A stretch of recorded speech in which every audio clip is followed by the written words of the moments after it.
तो आज के इस वीडियो में आपका स्वागत है। तो आज मैं फिर से एक न्यू वीडियो लेके आई हूँ जिसका टाइटल है झगड़ालू मेढक।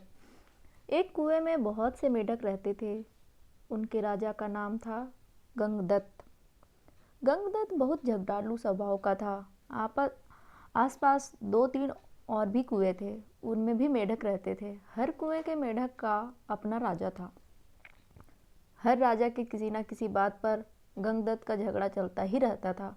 वह अपनी मूर्खता से कोई गलत काम करने लगता और बुद्धिमान मेढक रोकने की कोशिश करता तो मौका मिलते ही अपने पाले गुंडे मेढकों से पिटवा देता। कुएं के मेढकों के भीतर गंगदत्त के प्रति रोष बढ़ता जा रहा था। घर में भी झगड़ों से चैन न था। अपनी हर मुसीबत के लिए दोष देता।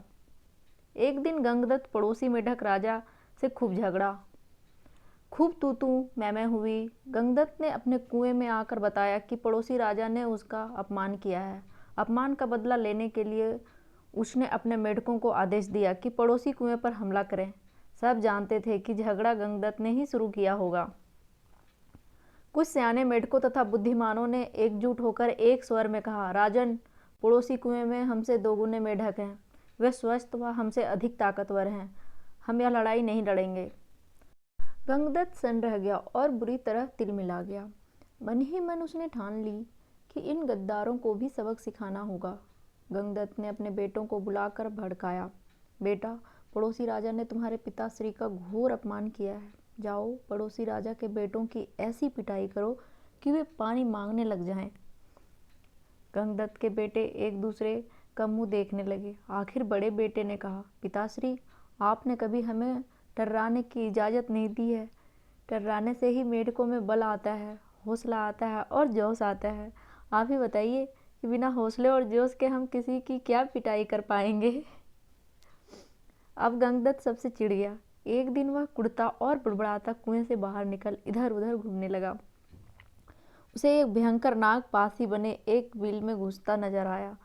उसकी आंखें चमकी। जब उसने दुश्मन बन गए हो तो दुश्मन को अपना बनाना चाहिए, यह सोच वह बिल के पास जाकर बोला, नागदेव, मेरा प्रणाम। नागदेव फुफकारा, अरे मेढक, मैं तुम्हारा बैरी हूँ, तुम्हें खा जाता हूँ और तू मेरे बिल के आगे आकर मुझे आवाज़ दे रहा है। गंगदत्त डर रहा। हे नाग, कभी कभी शत्रुओं से ज़्यादा अपने दुख देने लगते हैं। मेरा अपनी जाति वालों और सगों ने इतना घोर अपमान किया है कि उन्हें सबक सिखाने के लिए मुझे तुम जैसे शत्रु के पास सहायता मांगने आना पड़ा है। तुम मेरी दोस्ती स्वीकार करो और मज़े करो। नाग ने बिल से अपना सिर बाहर निकाला और बोला, मज़े? कैसे मज़े?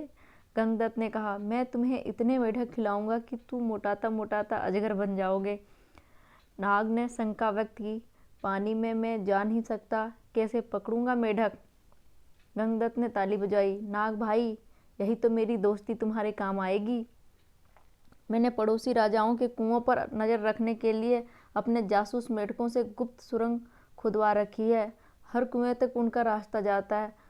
सुरंगें जहाँ मिलती है वहाँ एक कक्ष है। तुम वहाँ रहना और जिस जिस मेढकों को खाने के लिए कहूँ उन्हें खाते जाना। नाग गंगदत्त से दोस्ती के लिए तैयार हो गया, क्योंकि उसमें उसका लाभ ही लाभ था। एक मूर्ख बदले की भावना में अंधे होकर अपनों को दुश्मन के पेट के हवाले करने को तैयार हो तो दुश्मन क्यों ना इसका लाभ उठाए। नाग गंगदत्त के साथ सुरंग कक्ष में जाकर बैठ गया।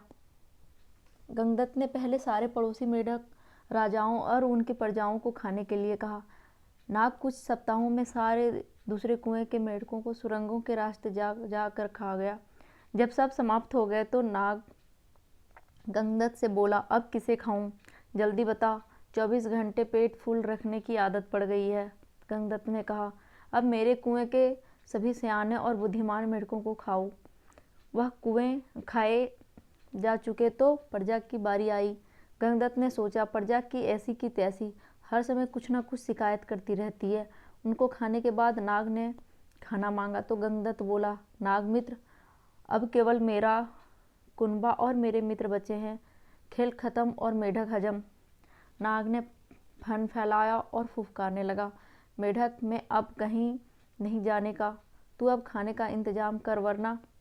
गंगदत्त की बोलती बंद हो गई। उसने नाग को अपने मित्र खिलाए फिर उसके बेटे नाग के पेट में गए। गंगदत्त ने सोचा कि मैं और मेढकी जिंदा रहे तो बेटे और पैदा कर लेंगे।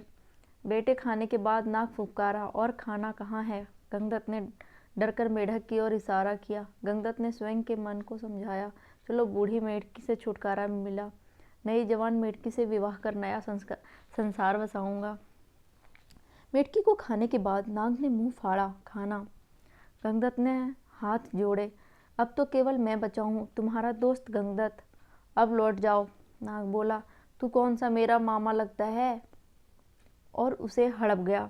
सीख, अपनों से बदला लेने के लिए जो शत्रु का साथ लेता है उसका अंत निश्चित है। फ्रेंड्स, यदि यह वीडियो मेरा पसंद आया हो तो लाइक, शेयर एंड सब्सक्राइब करना ना भूलें।